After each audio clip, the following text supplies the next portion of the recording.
Bonjour à tous, avec Marianne, on espère que vous allez bien et on se retrouve aujourd'hui pour notre 21e et dernier jour de jeûne et prière. Et on croit que jusqu'à présent, Dieu nous a fait nous a fait du bien et nous a fait grâce. Et aujourd'hui, on va se poser sur le chapitre 21 de Jean.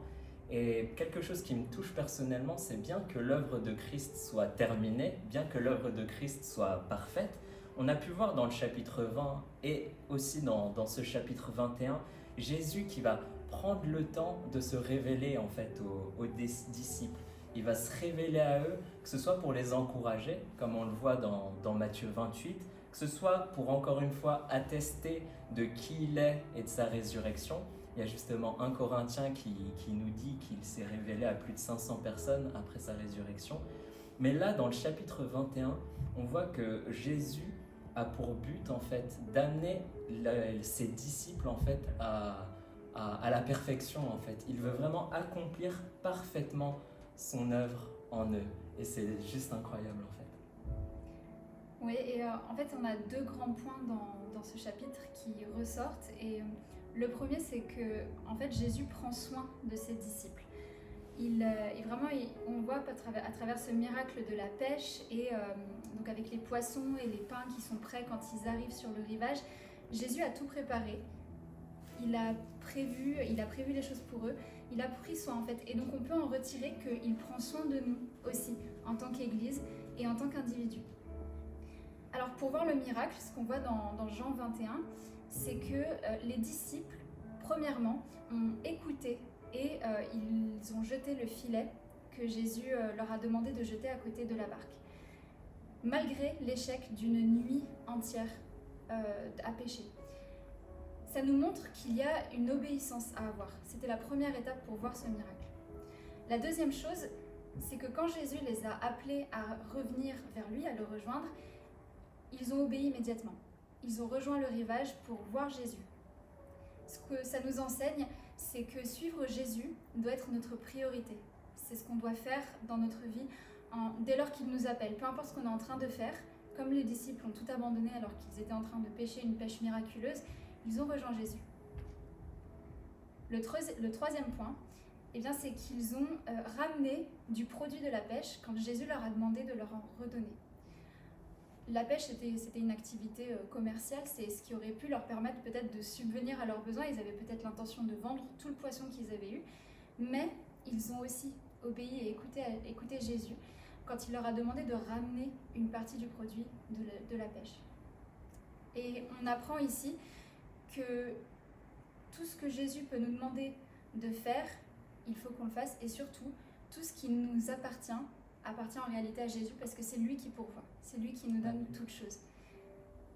Et là, ils ont rendu et donc rendons à Dieu tout ce qu'il nous donne dans notre vie. Et de la même manière qu'il prend soin des disciples dans leur ensemble, on voit aussi Jésus qui prend soin de nous personnellement. Et c'est à l'image de Pierre justement dans ce chapitre, parce qu'à hauteur que Pierre a pu renier Jésus, à hauteur que Pierre a pu justement se séparer de lui, au moment où Jésus en avait le plus besoin, on voit Jésus en fait qui va restaurer Pierre en fait. On voit Jésus qui va apporter la vie et renouveler Pierre, que ce soit dans son identité, mais aussi dans son ministère. Et je me dis, c'est incroyable du Dieu de grâce et d'amour qu'on a et qui apporte la vie en fait. Il ne veut pas être loin, mais il veut être au plus proche de nous et au plus proche de notre cœur afin de nous transformer et nous apporter la vie. Et c'est pour ça a beau être la fin du jeûne, peut-être qu'on a encore des sujets de prière, peut-être qu'on a encore justement des failles dans nos cœurs, peut-être qu'on a encore des besoins, mais on peut avoir cette certitude-là qu'on a un Dieu, on a Jésus qui est présent avec nous et qui est là pour nous accompagner, pour nous transformer et pour nous rendre parfaits en lui. Et ça, c'est une grâce incroyable parce que son œuvre rédemptrice, elle est peut-être terminée, mais l'œuvre qu'il a à faire dans notre cœur, ça, c'est que le début en fait. Et c'est juste incroyable. Et qu'il est beau de voir en fait le résultat du discipulat de Jésus au sein en fait de ses disciples Parce que juste après ce chapitre, on voit dans Actes et dans l'ensemble des lettres et des épîtres qui suivent, tout le résultat en fait. Les apôtres, les disciples qui se lèvent pour le servir et pour justement impacter ce monde. Et je me dis, et je vois vraiment ça en fait comme une promesse de Dieu, la promesse de Dieu en fait qui veut nous restaurer et nous utiliser d'une manière incroyable et pour un but qui nous dépasse tout simplement. Et il y a Jean qui va finir son livre par le verset 25. Jésus a fait encore beaucoup d'autres choses. Et si l'on écrivait en détail tout ça, je ne pense pas que le monde même pût contenir les livres qu'on écrirait. Et ma prière pour chacun d'entre vous, c'est que vraiment Dieu et Jésus puissent continuer son œuvre dans votre vie, de manière à ce que les jours de votre vie ne suffisent pas juste pour témoigner de toutes les choses qu'il aura fait et de qui il est pour vous. Et on va juste clôturer ce temps en passant un temps de prière ensemble.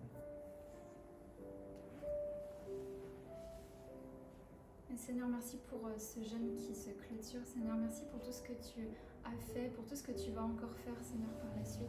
Je te prie pour que, aujourd'hui particulièrement, on te remette, Seigneur, notre obéissance, Seigneur. On veut vraiment t'obéir dans tous les aspects de notre vie, apprendre à te servir, Seigneur, et on veut aussi te suivre en premier, te mettre en priorité dans notre vie. Chaque jour de notre vie, Seigneur, c'est vraiment un fondamental, Seigneur, et même quand on n'a pas l'impression que c'est le moment, Seigneur, si c'est ta voix qui nous appelle, on veut la suivre.